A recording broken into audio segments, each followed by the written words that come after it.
Halo semuanya, perkenalkan nama saya Esther Natasha Simanjuntak dengan NIM 20.05091060. Saya dari program studi administrasi bisnis kelas 2A. Di sini saya akan menjelaskan tentang chapter 10 yaitu externalities atau eksternalitas.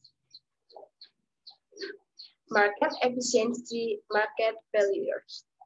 Recall that Adam Smith's invisible hand of the marketplace leads self-interest buyers and sellers in the market to maximize the total benefit that society can derive from a market.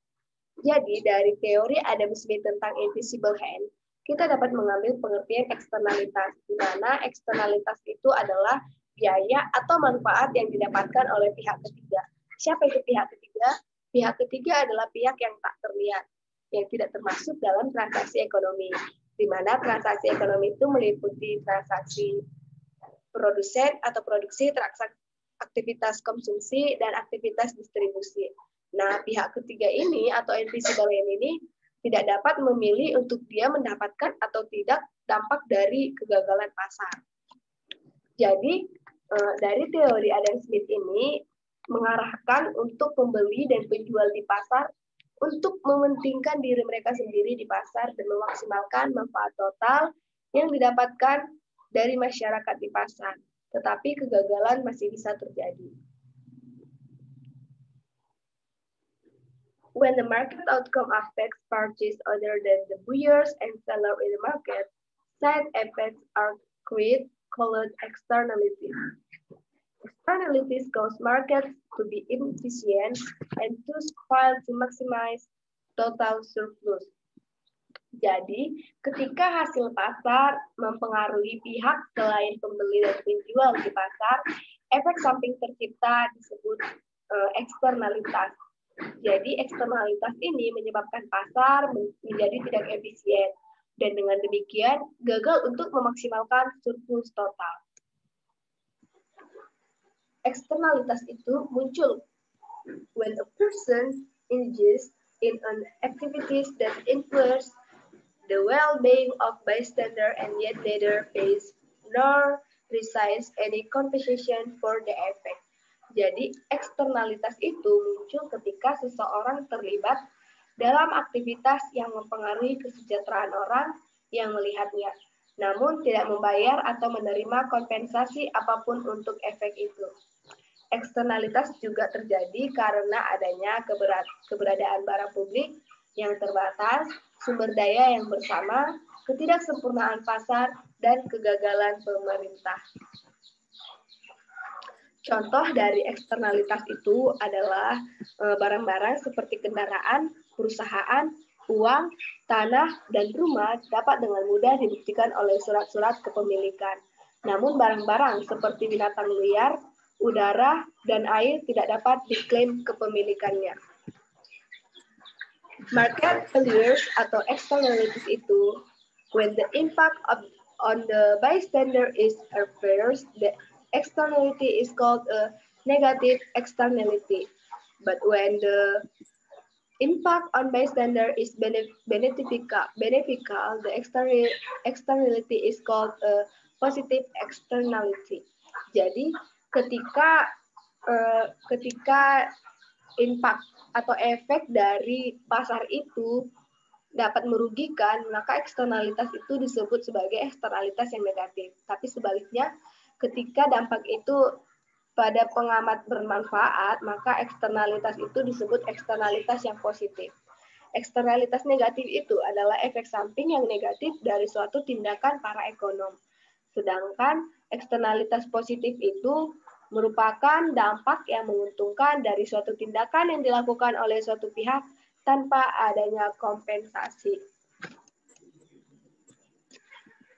Selanjutnya contoh dari negatif eksternalitas. Itu yang pertama ada automobile exhaust atau knalpot mobil, yang kedua cigarette smoking atau perokok, asap rokok. Yang ketiga ada barking dogs atau loud pets, yaitu anjing yang menggonggong atau hewan peliharaan yang berisik. Dan yang terakhir ada loud stereos in apartment building, stereo keras di gedung apartemen. Sedangkan Contoh dari eksternalitas positif itu yang pertama ada imunisasi, immunization, atau yang kedua ada restorative historic building atau bangunan bersejarah yang dipagar. Yang terakhir ada research into a new technology, penelitian teknologi yang baru. Grafik ini menunjukkan pasar aluminium, di mana terdapat keseimbangan pada pasar yang dimana pasokan biaya pribadi itu seimbang dengan permintaan nilai pribadi. The market for aluminium and welfare economics. The quantity produced and consumed in the market equilibrium is efficient in the sense that it maximizes the sum of producer and consumer surplus. Jadi kuantitas yang diproduksi dan dikonsumsi dalam keseimbangan pasar adalah efisien dalam arti memaksimalkan jumlah surplus pada produsen dan konsumen. If the aluminium factories emit pollution, a negative externality, then the cost of society of producing aluminium is large, then the cost to aluminium producer. Jika pabrik aluminium mengeluarkan polusi, yaitu eksternalitas negatif, maka biaya produksi aluminium bagi masyarakat lebih besar daripada biaya produsen aluminium. Maka,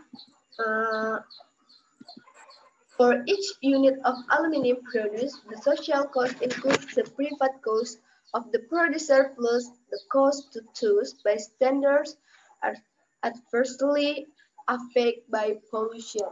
Jadi untuk setiap unit aluminium itu yang diproduksi, biaya sosial itu termasuk biaya pribadi produsen ditambah biaya bagi para pengamat yang terkena dampak negatif dari polusi. Berikut grafik tentang polusi dan sosial optimalnya. Setelah tersedia pasokan biaya pribadi dan permintaan nilai pribadi, yang dimana terjadi keseimbangan di dalam market atau pasar, dan yang adanya dan tingginya biaya polusi pada biaya sosial. Eksternalitas negatif dalam produksi. The intersection of the demand curves and the social cost curve determines the optimal output level. Perpotongan kurva pada permintaan dan kurva biaya sosial menentukan tingkat output yang optimal. The social optimal output level is level than the market equilibrium quantity. Jadi, tingkat output yang optimal secara sosial kurang dari kuantitas keseimbangan pasar. Untuk mencapai hasil yang optimal secara sosial, ada yaitu menginternalizing and externality influence, altering incentives so that the people take into account the external effect of their action. Jadi jika kita menginternalisasi eksternalitas tadi, melibatkan perubahan insentif sehingga orang memperhitungkan efek eksternal dari tindakan mereka. The government can internalize an externality by imposing a tax on the producer to reduce the equilibrium quantity to the social desirable quantity. Jadi pemerintah bisa menginternalisasikan eksternalitas dengan mengenakan pajak pada produsen untuk mengurangi kuantitas equilibrium ke kuantitas yang diinginkan secara sosial. Positive externalities in production. When an externality benefits the bystander, a positive externality exceeds, the social costs of production are less than the private cost to producer and consumer. Jadi ketika eksternalitas itu bermanfaat bagi pengamat, maka eksternalitas positif itu ada. Dan biaya sosial produksi lebih kecil daripada biaya pribadi bagi produsen dan konsumen. A technology spillover is a type of positive externality that exists when a firm's innovation or design not only benefits the firm, but enters society's pool of technological knowledge and benefits society as a whole. Jadi sebuah limpahan teknologi adalah jenis eksternalitas positif yang ada ketika inovasi atau desain perusahaan tidak hanya menguntungkan bagi perusahaan, tetapi juga memasuki kumpulan pengetahuan, teknologi, masyarakat, dan bermanfaat bagi masyarakat secara keseluruhan. Berikut ini grafik tentang eksternalitas positif dalam produksi, di mana harga pasar harga pasar itu optimal dan nilai dari teknologi yang kelebihan berada di pasokan biaya pribadi.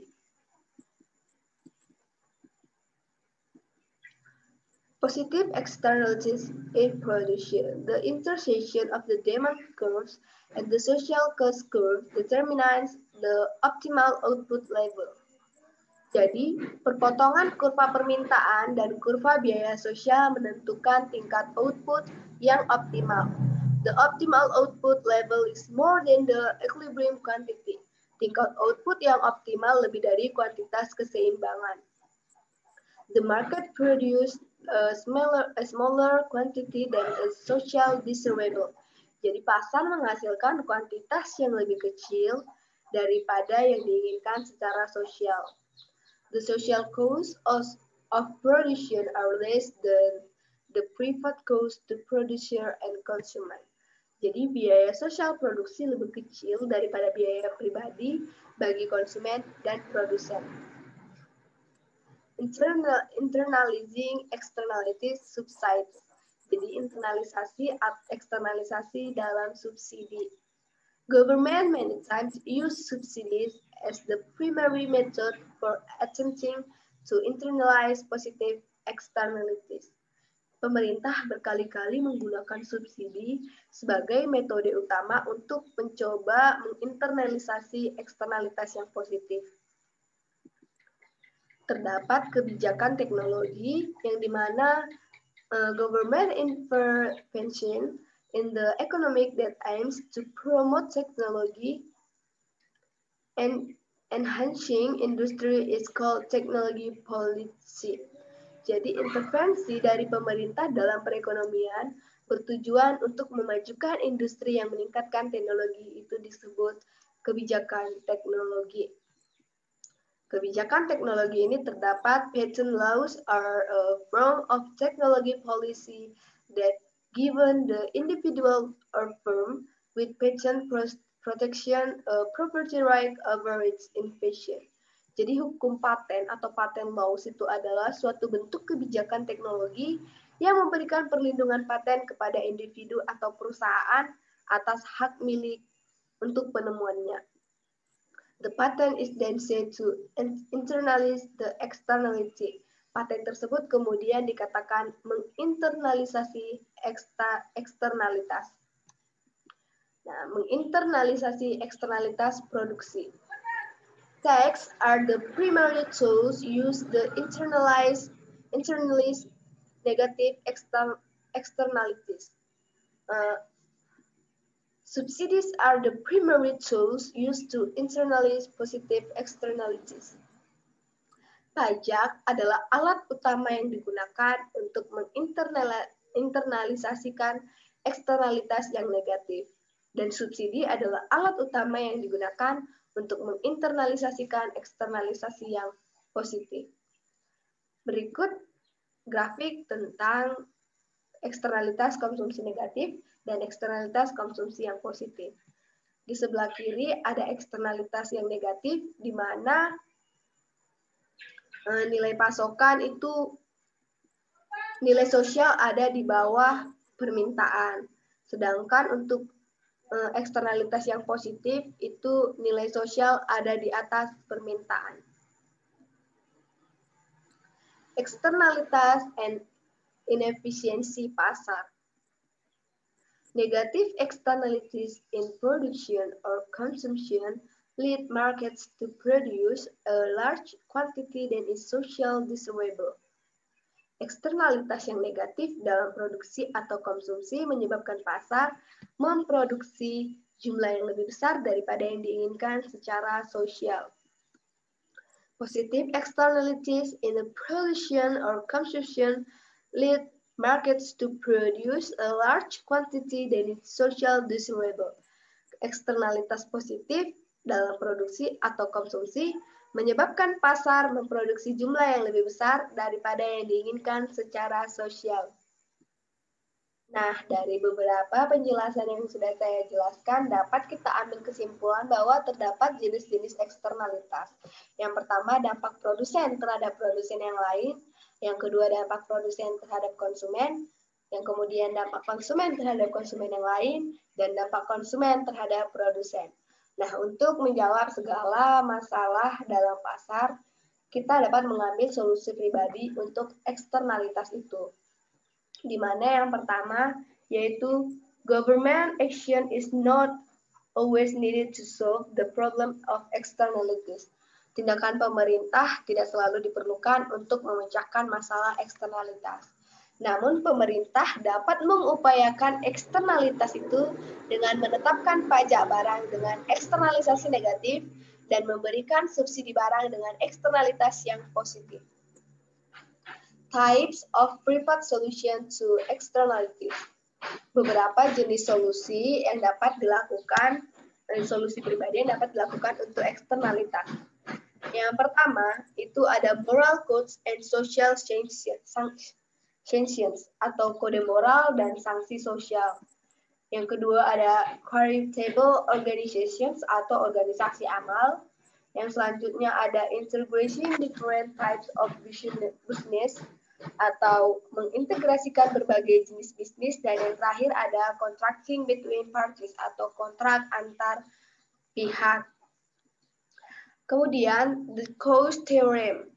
The Coase theorem states that if preferred parties can bargain without cost over that allocation of resources, then the preferred market will always solve the problem of externalities on its own and allocate resource efficiently. Jadi dalam teorema Coase itu menyatakan bahwa pihak swasta dapat teorema Coase menyatakan bahwa jika pihak swasta dapat menawar tanpa biaya atas alokasi sumber daya, maka pasar swasta akan selalu memecahkan masalah eksternalitas sendiri dan mengalokasikan sumber daya secara efisien. Solusi swasta bisa sangat efektif seandainya memenuhi satu syarat. Syarat itu adalah pihak-pihak yang berkepentingan dapat melakukan negosiasi atau merundingkan langkah-langkah penanggulangan masalah eksternalitas yang ada di antara mereka, tanpa menimbulkan biaya khusus yang memberikan alokasi sumber daya yang ada. Nah, dari teorema Coase ini terdapat biaya transaksi, di mana pengertian biaya transaksi adalah transaksi costs are the costs the parties incur in the process of agreeing to and following through on a bargain. Biaya transaksi adalah biaya yang dikeluarkan oleh para pihak dalam proses menyetujui dan menindaklanjuti tawar-menawar. Mengapa solusi pribadi tidak boleh selalu bekerja? Karena sometimes the preferred solution approach fails because transaction costs can be so high that preferred agreement is not possible. Terkadang pendekatan solusi pribadi gagal karena biaya transaksi bisa sangat tinggi sehingga kesepakatan pribadi tidak mungkin dilakukan. Public policy towards externality. Kebijakan publik terhadap eksternalitas. When externalities are significant and preferred solutions are not found, government may attempt to solve the problem through. Ketika eksternalitas signifikan dan solusi swasta tidak ditemukan, pemerintah dapat mencoba memecahkan masalah melalui yang pertama, command and control policies atau kebijakan komando dan kendali. Kemudian ada kebijakan berbasis pasar. Kebijakan pemerintah dan kontrol. Kebijakan itu usually take the form of regulation, biasanya berbentuk peraturan. Yang pertama, forbid certain behaviors, melarang perilaku yang tertentu yang dapat menyebabkan kegagalan pasar itu. Yang kedua, require certain behaviors, memperlakukan perilaku tertentu. Contohnya yang pertama, persyaratan requirements that all students be immunized. Persyaratan agar semua siswa diimunisasi. Yang kedua yaitu ketentuan tentang tingkat emisi polusi yang ditetapkan oleh Environmental Protection Agency atau EPA. Kebijakan berbasis pasar yaitu government use tax and subsidies to align private incentives with social efficiency. Pemerintah menggunakan pajak dan subsidi untuk menyelaraskan insentif swasta dengan efisiensi sosial. Pigovian tax are tax enacted to correct the effect of negative. Pajak Pigovian itu adalah pajak yang diberlakukan untuk mengoreksi dampak eksternalitas yang negatif. Contoh regulasi versus pajak Pigovian. Jika EPA memutuskan ingin mengurangi jumlah populasi yang berasal dari pabrik tertentu, the EPA could yang pertama tell the firm to reduce its pollution by a specific amount. Contohnya regulation, memberitahu perusahaan untuk mengurangi polusi dengan jumlah yang tertentu dengan menerbitkan peraturan. Yang kedua, levy a tax of a given amount for each unit of pollution the firm emits. Contohnya Pigovian tax. Yang kedua yaitu memungut pajak dengan jumlah tertentu untuk setiap unit polusi yang dikeluarkan perusahaan, yaitu pajak Pigovian tadi. Kebijakan berbasis pasar. Tradable pollution permits allow the voluntary transfer of the right to pollute from the one firm to another. Izin polusi yang dapat diperdagangkan yaitu izinkan pemindahan hak untuk mencemari secara sukarela dari satu perusahaan ke perusahaan lain. A market for these permits will eventually develop. Pasar untuk izin-izin ini pada akhirnya akan berkembang. And a firm that can reduce pollution at a low cost may prefer to sell its permit to a firm that can reduce pollution only at high cost. Jadi perusahaan dapat mengurangi polusi dengan biaya rendah, mungkin lebih suka menjual izinnya kepada perusahaan yang dapat mengurangi populasi hanya dengan biaya tinggi. Grafik persamaan pajak Pigovian dan izin pencemaran. Yang di sebelah kiri merupakan pajak Pigovian, yang di sebelah kanan adalah pajak atau izin dari polusi. Di mana titik P ini merupakan pajak Pigovian yang menetapkan harga dari polusi.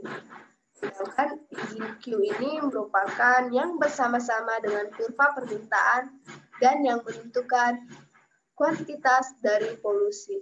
Di dalam izin polusi, titik Q merupakan polusi izin yang ditetapkan kuantitas dari polusi. Dan titik P adalah yang bersama-sama dengan kurva permintaan untuk menentukan harga polusi. Gagalnya solusi pihak swasta terjadi karena faktor tingginya nilai transaksi, banyaknya pihak yang berkepentingan, serta kondisi tertentu yang mengakibatkan kondisi chaos seperti unjuk rasa, protes, demo, dan lain-lain yang dapat menyebabkan meningkatnya nilai transaksi. Dan dari grafik tersebut dapat kita simpulkan pajak Pigovian adalah pajak yang khusus diterapkan untuk mengoreksi dampak dari suatu eksternalitas negatif dan memberi subsidi untuk kegiatan-kegiatan yang memunculkan eksternalitas yang positif. Sedangkan peraturan yaitu untuk mengatasi suatu eksternalitas dengan melarang atau mewajibkan perilaku tertentu dari pihak-pihak tertentu yang disebut regulasi atau pendekatan komando dan kontrol untuk melenyapkan eksternalitas. Contohnya peraturan tentang harga pasar dan peraturan tentang subsidi BBM. Saya akan memberikan contoh studi kasus yang sering orang awam pertanyakan, yaitu tentang mengapa pajak bensin sangat tinggi. Pajak bensin merupakan salah satu pajak Pigovian yang memiliki tujuan untuk memperbaiki 3 eksternalitas negatif yang berhubungan dengan penggunaan kendaraan bermotor, yaitu yang pertama kemacetan. Pajak bensin mengurangi kemacetan dengan mendorong warga untuk menggunakan transportasi umum karena harga bensin yang tinggi. Yang kedua, kecelakaan. Pajak bensin merupakan salah satu cara pemerintah agar masyarakat lebih mempertimbangkan untuk membeli mobil SUV dengan memperhitungkan resiko bahaya mobil besar dan boros bensin. Dengan demikian, pajak bensin tidak seperti pajak lainnya yang menimbulkan kerugian bahan baku. Pajak bensin sebenarnya membuat perekonomian berjalan lebih baik. Contoh studi kasus yang kedua adalah imbas teknologi dan kebijakan industri. Imbas teknologi dan kebijakan industri adalah imbas atau limpahan teknologi termasuk salah satu jenis eksternalitas positif, karena rancangan baru pada teknologi tidak hanya akan menguntungkan perusahaan, tapi juga masyarakat secara keseluruhan, karena rancangan tersebut akan menjadi bagian dari pembendaharaan pengetahuan teknologi masyarakat. Salah satu contohnya adalah robot. Pemerintah dapat menjelaskan eksternalitas ini dengan mensubsidi produksi robot. Jika pemerintah melakukan subsidi kepada perusahaan-perusahaan untuk setiap robot yang diproduksi, maka kurva penawaran akan bergerak ke bawah sejauh besar subsidi tersebut. Sebagian orang keberatan dengan kebijakan berbasis pasar dalam menurunkan polusi, karena kebijakan seperti ini menilai udara dan air bersih dengan uang.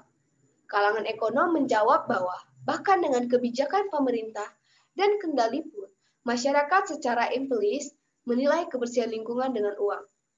Jelaskan mengapa pendapat para ekonom ini benar. Itu benar karena orang menghadapi masalah trade-off, jelas bahwa udara dan air memiliki nilai.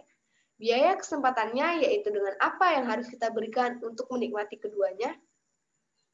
Lingkungan yang bersih adalah barang. Lingkungan yang bersih memiliki elastisitas penghasilan positif. Di samping itu, seperti barang-barang lainnya, udara dan air serta lainnya itu tunduk kepada hukum permintaan. Semakin rendah harga perlindungan lingkungan, semakin banyak masyarakat yang menginginkannya. Pendekatan ekonomi terhadap izin polusi dan pajak Pigovian menurunkan biaya perlindungan lingkungan, sehingga seharusnya meningkatkan permintaan masyarakat terhadap lingkungan yang bersih. Oleh sebab itulah, materi tentang eksternalitas ini dapat kita rangkum sebagai berikut. When a transaction between a buyer and seller directly affects each party, the effect is called an externality. Ketika transaksi antara pembeli dan penjual secara langsung mempengaruhi pihak ketiga, efeknya disebut eksternalitas. Externalitas negative cause the socially optimal quantity in the market to be less than equilibrium quantity. Eksternalitas negatif menyebabkan kuantitas optimal sosial di pasar menjadi kurang dari kuantitas equilibrium. Positive externalities cause the social optimal quantity in the market to be greater than the equilibrium quantity. Eksternalitas positif menyebabkan kuantitas optimal optimal sosial di pasar lebih besar daripada kuantitas keseimbangan. Those affected by externalities can sometimes solve the problem privately. Mereka yang terkena dampak eksternalitas terkadang dapat menyelesaikan masalah secara pribadi. The cause theorem states that if people can bargain without a cause, then they can always reach an agreement in which resources are allocated efficiently.